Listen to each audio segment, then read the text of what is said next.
భయంకరమైన వర్షం ఇంకా తుఫాను గాలుల మధ్య రాహుల్ ఒక పాత భవనం బయట తలుపు దగ్గర నిలబడి ఉంటాడు. అప్పుడే తన చెవులకు ఎవరిదో బరువైన మాట వినిపిస్తుంది. ఎవరు నువ్వు? నువ్వు ఇక్కడ ఏం చేస్తున్నావు? అసలు నన్ను అడగడానికి నువ్వెవరు?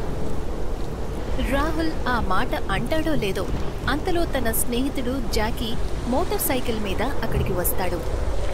ఏమైంది రాహుల్? ఏదైనా ప్రాబ్లమా? ఏమో, ఇతను ఎవరో సాధువులా ఉన్నారు. నన్ను అడుగుతున్నాడు నువ్వు ఇక్కడ ఏం చేస్తున్నావని. ఇలా చూడండి సాధువు బాబా, మమ్మల్ని మా పని చేసుకునివ్వండి. మీ పని అదే మీరు చూసుకోండి, ఇక్కడి నుంచి వెళ్ళండి. నాకు చాలా బాగా తెలుసు మీరిద్దరూ ఏం పని చేయడానికి ఇక్కడికి వచ్చారో అని. కానీ బహుశా మీకు ఈ విషయం తెలియదు అనుకుంటాను.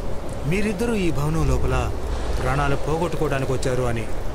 సాధు బాబా, దయచేసి నా కోపం తెప్పించకుండా ఇక్కడి నుంచి వెళ్ళిపోండి. సరే, నేను వెళ్తాను. మీకు చెప్పడం నా బాధ్యత. ఆ తర్వాత మీ ఇష్టం. ఆ మాట చెప్పి సాధువు అక్కడి నుంచి వెళ్ళిపోతాడు.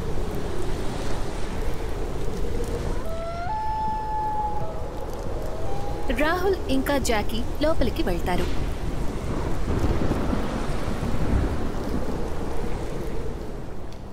అరే జాకీ, ఒకవేళ సాధువు మాటలు నిజమైతే కావు కదా. నీకేమైనా పిచ్చి పట్టిందా రాహుల్?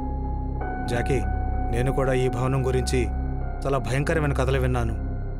ఒకవేళ నీకు అంత భయంగా ఉంది అంటే ఈ పని చేయడానికి ఎందుకు వచ్చావు? మర్చిపోకు, మన ఇద్దరం దొంగలం.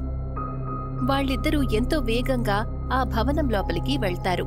వాళ్ళిద్దరూ తమ టార్చ్ లైట్ ని ఆన్ చేసుకుంటారు.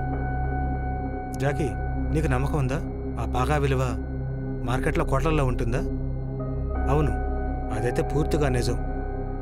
కానీ ఒక్క పాగా విలువ కోట్లల్లో ఎలా ఉంటుంది?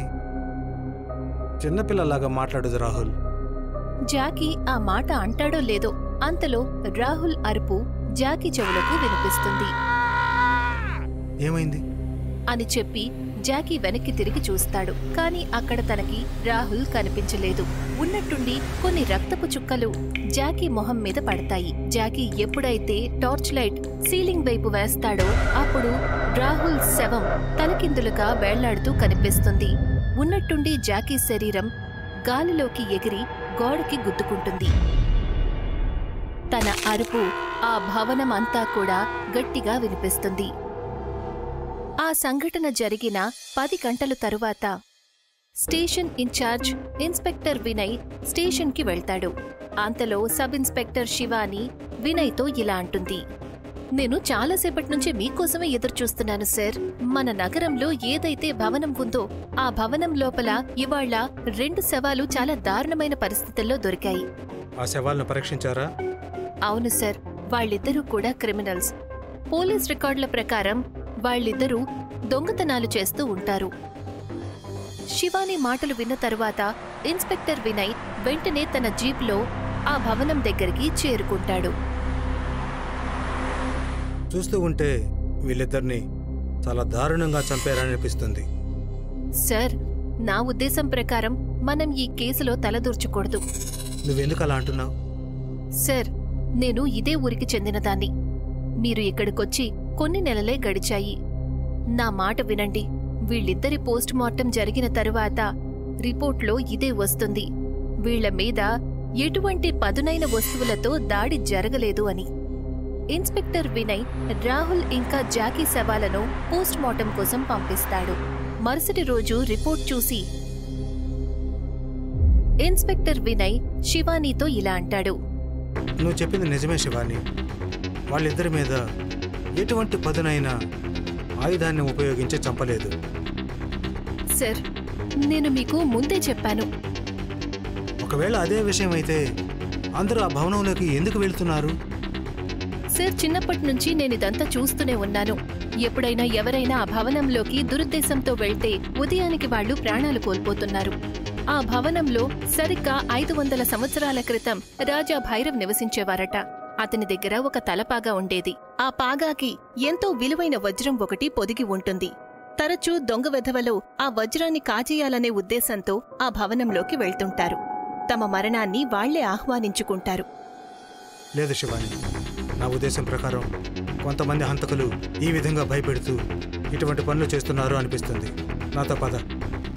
ఈ కేసు గురించి ఇప్పుడే ఎంక్వైరీ మొదలు పెడదాం.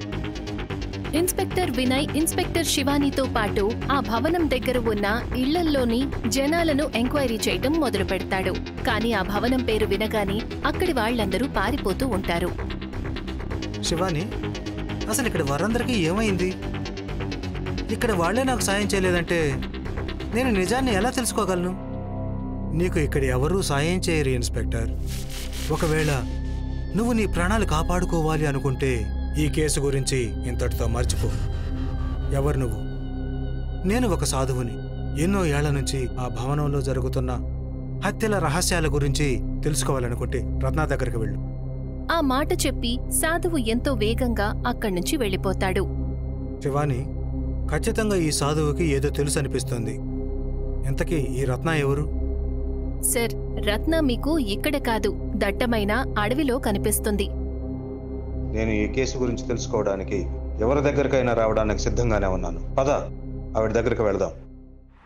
ఇన్స్పెక్టర్ వెంటనే శివానీతో కలిసి ఆ దట్టమైన అడవిలో ఉన్న ఒక గుడిసె దగ్గరకు వెళ్లి నిలబడతాడు. అక్కడ ఒక ముసలావిడ కట్టెలు వెలిగించి అక్కడ కూర్చొని చలి కాచుకుంటూ ఉంటుంది. ఇన్స్పెక్టర్ ఆవిడతో, నీ పేరు రత్నానా? అవును, నా పేరు రత్న. నాకు తెలుసు మీరిక్కడికి ఏ ఉద్దేశంతో వచ్చారో. నేను భైరవ్ సింగ్ భవనం గురించి తెలుసుకోవాలనుకుంటున్నాను. అంతలో రత్న లేచి నిలబడుతుంది.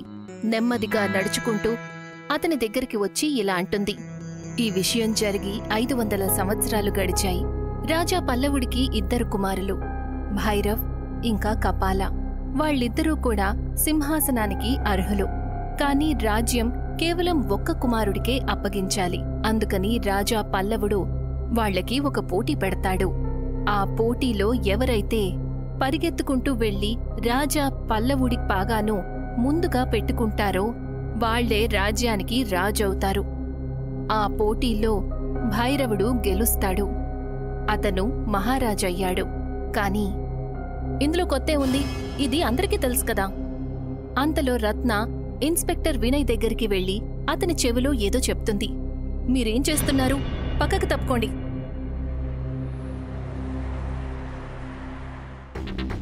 శివాని, నేను ఇవాళ రాత్రి భైరవ భవనానికి వెళ్తాను. నేను కూడా చూడాలనుకుంటున్నాను అసలు ఎవరక్కడ అందరినీ చంపుతున్నారు అని. సార్, నేను కూడా మీతో పాటు వస్తాను. నేను నీ నుండి ఈ ధైర్యాన్ని ఆశిస్తున్నాను. శివాని అర్ధరాత్రి వేళ ఇన్స్పెక్టర్ వినయ్తో పాటు ఆ భవనం లోపలికి టార్చ్తో పాటు వెళ్తుంది. ఉన్నట్టుండి ఇన్స్పెక్టర్ వినయ్ దృష్టి తలుపు తెరిచి ఉన్న ఒక గది వైపు పడుతుంది. దాని లోపల నుంచి ప్రకాశం వస్తూ ఉంటుంది. శివాని, ఈ మొత్తం భవనంలో చీకటి కమ్ముకొని ఉంది. కానీ ఆ ఒక్క గది లోపల నుంచి వెలుగొస్తుంది. ఆ మాట చెప్పి ఇన్స్పెక్టర్ వినయ్ పిస్తల్ తీసి పరిగెత్తుకుంటూ ఆ గది లోపలికి వెళ్తాడు. గది లోపలికి వెళ్లి చూసేసరికి ఇన్స్పెక్టర్ తన కళ్లను తనే నమ్మలేకపోతాడు.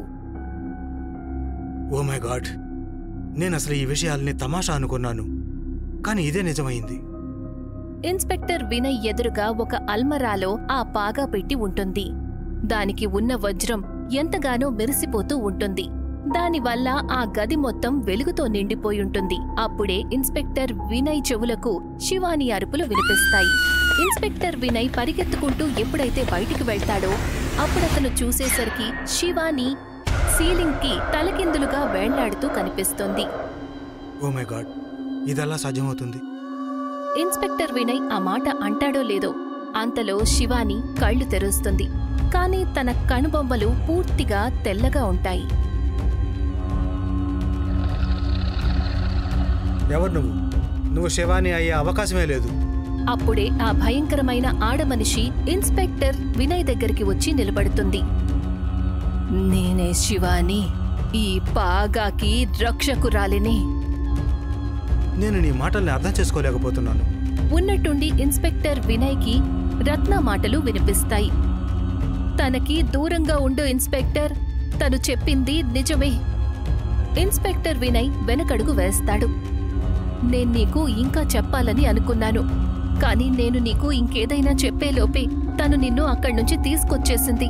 ఆ సమయమే నాకు అర్థమయ్యింది ఏదో గందరగోళం ఉంది అని. అందరికీ తెలుసు రాజా భైరవ్ పోటీలో గెలిచాడు అని. కాని ఒక విషయం తెలీదు, తన తమ్ముడు కపాల ఒక రాక్షసిని పూజించేవాడు అని.